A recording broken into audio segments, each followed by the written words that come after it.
সোমবার সুপ্রিম কোর্টের নির্দেশে রাজ্যে এসআইআর এর সময়সীমা বেড়েছে। স্ক্রুটিনির জন্য আরো 7 দিন বাড়ানোর সময় বাড়ানোর কথা ঘোষণা করেছে সুপ্রিম কোর্ট এবং সেই মতো চূড়ান্ত ভোটার তালিকা প্রকাশের সময়ও পিছিয়ে যেতে পারে বলে জানিয়েছিল নির্বাচন কমিশন। এবং গতকালই তারা বিজ্ঞপ্তি দিয়ে জানিয়ে দিয়েছে যে 28শে ফেব্রুয়ারি চূড়ান্ত ভোটার তালিকা বেরোবে। এবার তাহলে ভোট কবে হবে এই প্রশ্নটাই এই মুহূর্তে রাজ্যবাসীর মনে ঘুরপাক খাচ্ছে। মার্চে ঘোষণা, এপ্রিলে ভোট, দোলের পরই রাজ্যে ভোট ঘোষণার সম্ভাবনা। এপ্রিলেই ভোট, এপ্রিলেই গণনা চায় কমিশন। 28শে ফেব্রুয়ারি চূড়ান্ত ভোটার তালিকা প্রকাশ, 14ই ফেব্রুয়ারি পর্যন্ত রাজ্যে এসআইআর শুনানি চলবে। দোলের পরই রাজ্যে কমিশনের ফুল বেঞ্চ।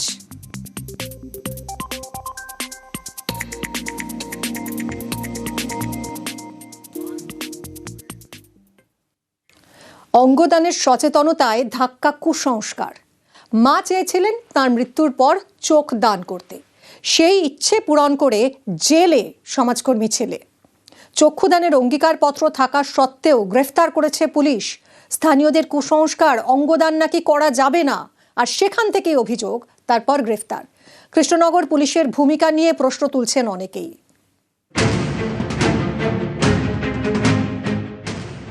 হার্ট অ্যাটাকে মারা গিয়েছেন মা। মায়ের ইচ্ছা মতো তার চোখ দান করেন শিক্ষক ও সমাজকর্মী হিসেবে পরিচিত ছেলে। এর জন্য তাকে গ্রেফতার করে নদিয়ার কৃষ্ণনগরের কোতোয়ালি থানার পুলিশ। এটা হচ্ছে হিংসা প্রতিপরায়ণ যেটা বলা হয়। অঙ্গদান করা নিয়ে স্থানীয়দের অনেকের মনেই কুসংস্কার, সেখান থেকেই বিতর্ক। আমির চাঁদের প্রতিবেশীরা কোতোয়ালি থানার দ্বারস্থ হন। অভিযোগ করেন মৃতের অঙ্গ নাকি বিক্রি করা হয়েছে।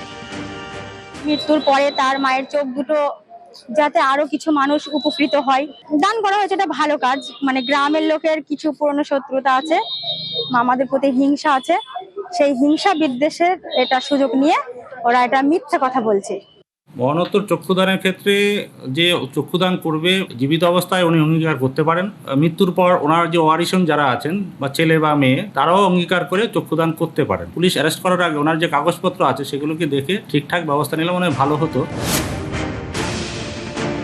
ইসলাম অনেক বেশি উদার। এখন অঙ্গ দান করার ক্ষেত্রে কোনো নিষেধ আছে কি না, তার প্রামাণ্য হাদিস আছে কি না সেটা আমার জানা নেই। মহান আল্লাহ ইরশাদ করেছেন যে তোমরা কাউকে ধ্বংসের দিকে ঠেলে দিও না। যদি কোনো ব্যক্তি অসুস্থ হন তার চিকিৎসার ব্যবস্থা করতে হবে। মানুষকে বাঁচানোর জন্য অঙ্গদান করা যেতে পারে। যে অঞ্চলে ওনার বাড়ি আমির চাঁদ শেখ, সে অঞ্চলের মানুষদের মধ্যে অনেক অজ্ঞতা আছে। কৃষ্ণনগরের সেনপুর শ্যামনগর পাড়া, এখানকার বাসিন্দা রাবেয়া বিবি, বয়স 65। 2024-এ চক্ষুদানের সিদ্ধান্ত নেন। স্বেচ্ছাসেবী সংস্থার কাছে অঙ্গীকার করেন। রবিবার সকালে হার্ট অ্যাটাকে মারা যান। মায়ের মৃত্যুর খবর স্বেচ্ছাসেবী সংস্থায় জানান ছেলে আমির চাঁদ শেখ। সেই মতো রাবেয়া বিবির কর্নিয়া নিয়ে যায় স্বেচ্ছাসেবী সংস্থা। এরপরেই গ্রেফতার। স্থানীয়দের অভিযোগে আমির চাঁদ সহ 5 জনকে গ্রেফতার করে পুলিশ। আমির চাঁদ সহ ধৃত 5 জনের বিরুদ্ধে চুরি, মারধর সহ একাধিক অভিযোগে মামলা রুজু করে পুলিশ। তারপর নিজেদের হেফাজতে চেয়ে আবেদন করে, কিন্তু পুলিশের এই আবেদন খারিজ করে দেন বিচারক। ধৃতদের জেল হেফাজতে রাখার নির্দেশ দেন। থানাতে একটা খবর আসে যে কালীঘাট সেনপুরের একজন মুসলিম বয়স্ক মহিলা মারা গেছে এবং তার পরিবারের, তার সন্তান এবং মেয়েরা মিলে তার চোখ নাকি বিক্রি করে দিয়েছে। অভিযোগের দুটো অভিযোগ। প্রথম, যে চোখ ছাড়াও তাদের অভিযোগ ছিল দেহের অন্য অঙ্গ বিক্রি করে দেওয়া হয়েছে এবং এরাই সেটা মোটা টাকার বিনিময়ে এই কাজটা করেছে।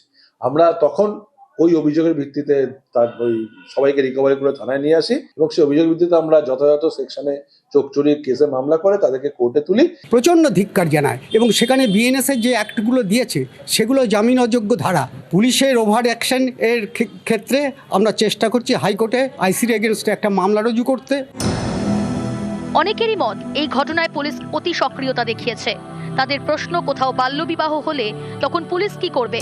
স্থানীয়রা যদি উত্তেজনা তৈরি করে বাল্যবিবাহের পক্ষে দাঁড়ান, তাহলে কি আইন শৃঙ্খলার কথা মাথায় রেখে পুলিশ বাল্যবিবাহ আটকাবে না? অঙ্গদান নিয়ে সচেতনতা বৃদ্ধির বদলে কেন একেবারে গ্রেফতারির পথে হাঁটতে হলো? মোবাইল পার্টি গিয়ে দেখে যে প্রচন্ড ক্ষোভ গ্রামের মধ্যে রয়েছে এবং গোটা গ্রামবাসী পরিবারের বিরুদ্ধে। যে চক্ষুদান করেন, মরণোত্তর চক্ষুদান বা দেহদান, তার নিজস্ব কোনো কনসার্ন লেটার আগে থেকে লাগে, অথবা পরিবারের প্রত্যেকটা সদস্যের কনসার্ন লেটার লাগে, কনসার্ন লেটারে সিগনেচার লাগে। কিন্তু এরকম কোনো কাগজ সেই মুহূর্তে দেখাতে তারা পারে না, এবং গ্রামে প্রচন্ড ক্ষোভের উত্তেজনা তৈরি হয়। তাদেরকে এক ঘরে আটকে রেখে দরজা বন্ধ করে রাখা হয়েছিল। আমাদের টিম সেখানে যায় এবং আমরা তখন তাকে ওখান থেকে নিয়ে আসি। 100% আইন মেনে সরকারি যা রুলস আছে, organ donation act, NPCB guideline, national programme for control of blindness guideline মেনে কালেকশন করা, পৌঁছে দেওয়া, সমগ্রটা সরকারি গাইডলাইন মেনে হয়েছে। মৃতের ছেলে সহ 5 জনকে অবিলম্বে মুক্তি দিতে হবে, এই দাবিতে সরব বিভিন্ন স্বেচ্ছাসেবী সংগঠন। মঙ্গলবার বিকেলে কোতোয়ালি থানার সামনে তারা বিক্ষোভ দেখায়, রাস্তা অবরোধ করে, তারপর আইসির কাছে ডেপুটেশন দেয়। নিউজ 18 বাংলা। গ্রেফতারি পরোয়ানা জারি করলেও আক্তার আলীকে গ্রেফতার করলো না সিবিআই। আরজি করের প্রাক্তন ডেপুটি সুপার শেষমেশ কোর্টে গিয়ে আত্মসমর্পণ করলেন। আর এখানেই প্রশ্ন, আক্তারকে হাতে পেয়েও কেন গ্রেফতার করলো না সিবিআই? কেন্দ্রীয় গোয়েন্দা সংস্থা কি দ্বিধায়?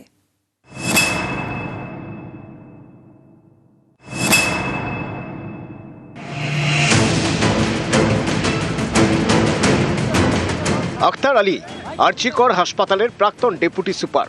শুক্রবার তাঁর বিরুদ্ধে জামিন অযোগ্য গ্রেপ্তারি পরোয়ানা জারি করে আলিপুর সিবিআই আদালত। তারপরেও তাকে গ্রেপ্তার করল না সিবিআই। শেষমেশ মঙ্গলবার আলিপুর বিশেষ সিবিআই আদালতে আত্মসমর্পণ করেন আক্তার আলী। এসে সারেন্ডার করলাম, তারপর আমার অ্যাডভোকেট বেল পিটিশন করলেন। আদালতের যে নির্দেশ সেটা আপনি আমি অ্যাকচুয়ালি অসুস্থ ছিলাম, আমার অ্যাডভোকেট জানে, কাগজ দিয়েছি। এদিন আদালতে সিবিআই এর আইনজীবী বলেন, আক্তার আলী কোর্টের নির্দেশ অমান্য করেছেন, বিচার বিভাগীয় হেফাজতের আবেদন করছি। আরজি কর দুর্নীতি মামলায় গ্রেপ্তার হয়েছেন তৎকালীন অধ্যক্ষ সন্দীপ ঘোষ। তাঁর আইনজীবী এদিন বলেন, আমার মক্কেল একা নন, আক্তার আলীও দুর্নীতিতে অভিযুক্ত। 2021-এর আগে থেকে উনি আরজি করেছিলেন। সিবিআই পরে আক্তার আলীকে হুইসেল ব্লোয়ার বলে দাবি করে। প্রথমে দুজনকেই অভিযুক্ত করেছিল। আক্তার আলীর আইনজীবী বলেন, আক্তার আলী অসুস্থ, পুরনো মেডিকেল ডকুমেন্ট এনেছি। বিচারক বলেন, এক একটা রিপোর্ট এক এক রকম। আক্তার আলীর আইনজীবী বলেন, 16ই ডিসেম্বর নিম্ন আদালতে প্রথম হাজিরার দিন ছিল। 15ই ডিসেম্বর হাইকোর্টের আগাম জামিনের আবেদন করেন তার মক্কেল। সন্দীপ ঘোষের আইনজীবী প্রশ্ন তোলেন, 4 ফেব্রুয়ারির পর এলেন না কেন?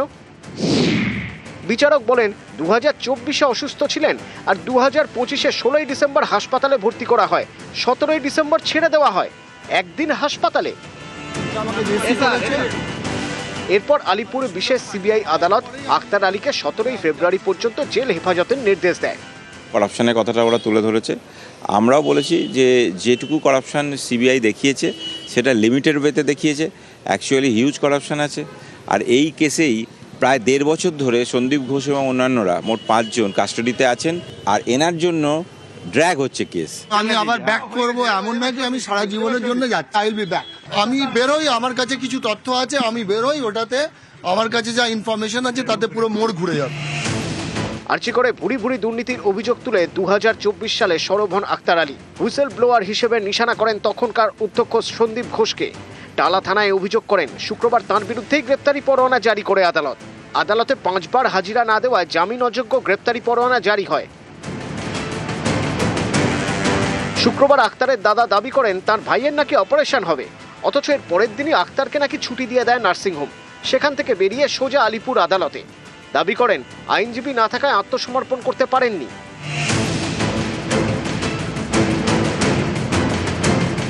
শনিবারই প্রশ্ন ওঠে, যার বিরুদ্ধে সিবিআই আদালত গ্রেপ্তারি পরোয়ানা জারি করেছে সেই আক্তার আলী কোর্টে এলেন, তবুও তাকে কেন গ্রেপ্তার করল না সিবিআই?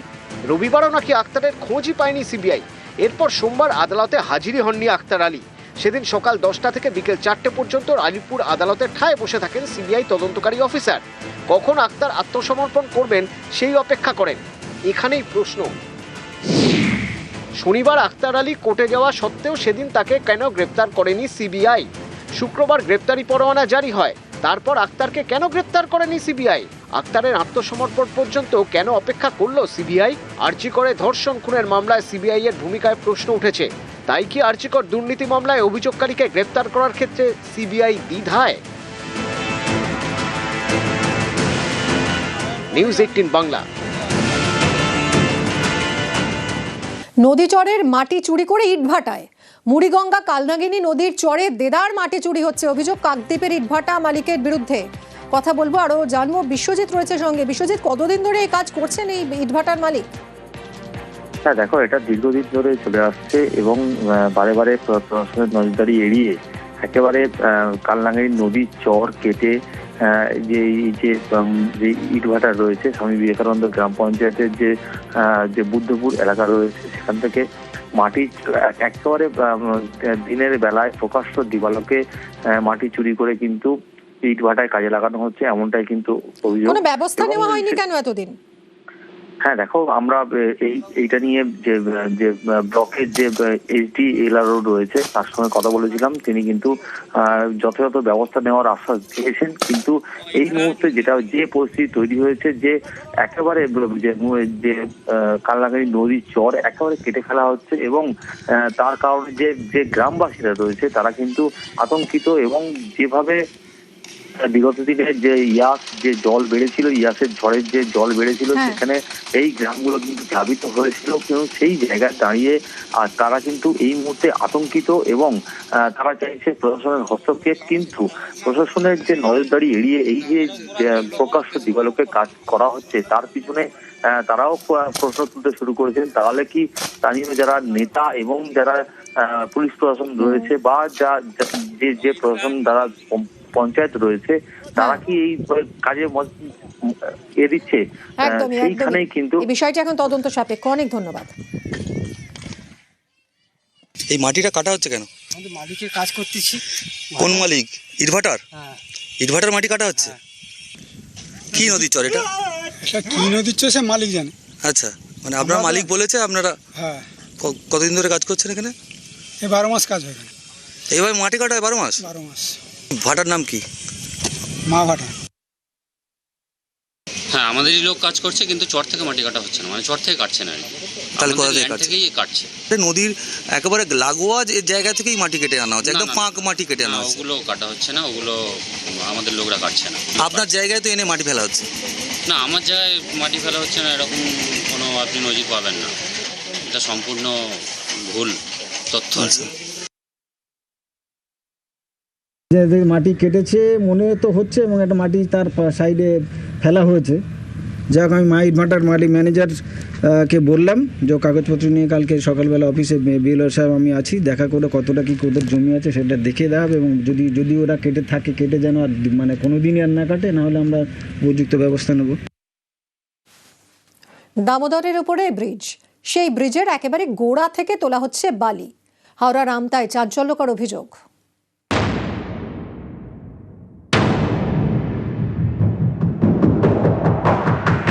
নদীর বুকে নামানো হয়েছে মেশিন দিয়ে তোলা হচ্ছে বালি।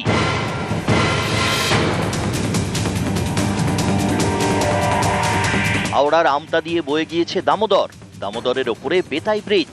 অভিযোগ, আমতা থেকে উদয়নারায়ণপুর সংযোগকারী এই ব্রিজের একেবারে গোড়া থেকে দেদার তোলা হচ্ছে বালি। হপ্তা দুয়েকের বেশি আর কম না। এবার কি ব্রিজের সামনে থেকে বালি তোলা যায়? সম্ভব নয়, ক্ষতি তো হতেই পারে। পুলিশ তো আমরা চোখে দেখিনি এখন অব্দি দাদা। প্রতিদিনই সকালে বালি তোলে, তাই তো? সকালে দুপুরে সবসময় তোলে প্রায়। অভিযোগের আঙুল আমতারি বাসিন্দা তাপস টাকির দিকে। বালিটা কখন থেকে তুলছেন আপনি? এই আজকে তুলছে। হ্যাঁ, কার খাদান এটা? আর তাপসটা কি তুলতে বলেছে? স্যার আমরা ঠিক জানি না, আমরা কাজ এসেছি। হ্যাঁ, আমাদেরকে বলেছিল বলে আমরা। কে বলেছিল এটা? এখানে করেছে খাদনা। তাপস টাকির দাবি, একটি ঠিকা সংস্থা তাকে বালি তোলার দায়িত্ব দিয়েছে। এর জন্য সেচ দপ্তরের থেকে অনুমতি নেওয়া হয়েছে। অভিযোগ, বেনিয়ম হয়েছে অন্য জায়গায়। নিয়ম অনুযায়ী অনুমতি থাকলেও ব্রিজের 300 মিটারের মধ্যে বালি তোলা যায় না। এক্ষেত্রে একেবারে ব্রিজের গোড়া থেকে বালি তোলা হচ্ছে বলে অভিযোগ।